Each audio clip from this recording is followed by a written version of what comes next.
Aim right, achieve big at KR Mangalam University. Bihar में voter list verification का विरोध कर रहा विपक्ष अब बदजुबानी पर उतर आया है।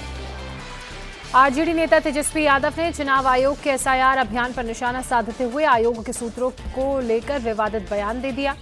तेजस्वी यादव ने सूत्रों के लिए अपशब्द कहे तो वहीं तय समय सीमा के अंदर वोटर वेरिफिकेशन के आयोग के दावे को गलत करार दिया।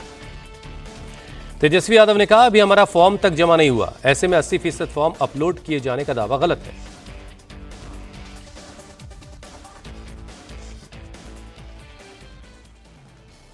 क्या चुनाव आयोग से कोई डॉक्यूमेंट या कोई प्रेस नोट या कोई ऐसी बात आई है या कि कहां से खबर आई? सूत्र बताते हैं। हम उस सूत्र को वेस्ट जो होता है ना, ये वो है, इसका कोई आधार नहीं ना। ये वही सूत्र है जो पाकिस्तान में कब्जा करवा दिया था, इस्लामाबाद, कराची। सूत्र नहीं।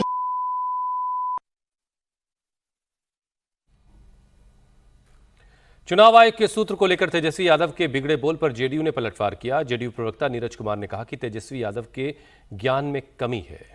तो वहीं एलजेपी सांसद शांभवी चौधरी ने बिहार में एसआईआर के फैसले को सही बताते हुए तेजस्वी यादव के विवादित बयान पर उन्हें नसीहत दे डाली। तेजस्वी यादव विपक्ष के नेता हैं, संवैधानिक पद पर हैं, घोटाले का चस्पा लगा हुआ है शरीर पे, तो भाषाई रूप से लंपटाई कर रहे हैं। सूत्रों के हवाले से अगर कोई खबर चला, माननीय सर्वोच्च न्यायालय के विचाराधीन वो मुद्दा है, तो आप इस मुद्दे का राजनीतिकरण करना चाहते हैं और इस ढंग की भाषा बोलना नहीं, सूत्र नहीं। यह बताता है कि तेजस्वी यादव अपने घर में भी ऐसी भाषा का इस्तेमाल करते हैं। जिस तरह से विधायक के सामने अपशब्द का प्रयोग किया जा रहा है मंच पर से, जिस तरह से आज तेजस्वी यादव जी ने खुद कहा है, अरे बहुत मर्यादा के तहत आप बहुत सारे ऐसे शब्द हैं हिंदी भाषा में जिसको आप यूज़ कर सकते हैं, कड़ी आलोचना कर सकते हैं, आप उसके खिलाफ आप आवाज़ उठा सकते हैं। इतने सारे शब्द हैं, लेकिन तब भी आप ये ऐसे शब्दों को यूज़ करते हैं मतलब हम लोग सब के लिए अपमानजनक है। आप सब ने हर बिहार युवा नेता का आज सर शर्म से झुका दिया।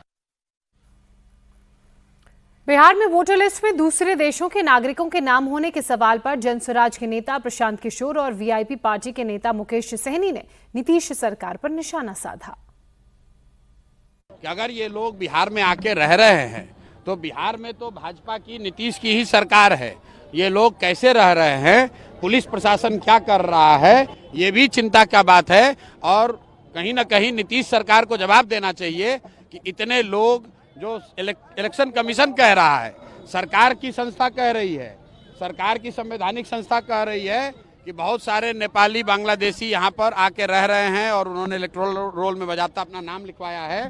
तो नीतीश सरकार को जवाब देना चाहिए कि ऐसे लोगों को बिहार में आकर रहने का, यहाँ के सुविधाओं का फायदा उठाने का, यहाँ वोट देने का अधिकार उनकी सरकार के रहते कैसे संभव हो पाया। अगर ये सच है तो देश के गृह मंत्री को इस्तीफा दे देना चाहिए, राज्य के मुख्यमंत्री को इस्तीफा देना चाहिए, क्योंकि 20 सालों से मुख्यमंत्री नीतीश कुमार यहाँ के मुखिया है, उन्हीं के नेतृत्व में बिहार चल रहा है। देश में 11 सालों से बीजेपी का सरकार है और उन्हीं का दायित्व बनता है कि देश बॉर्डर जो है सुरक्षित रहना चाहिए, दूसरे देश के लोग घुसपैठिया बिहार, हिंदुस्तान में ना आए। तो इसके लिए तो इन लोगों को इस्तीफा दे देना चाहिए।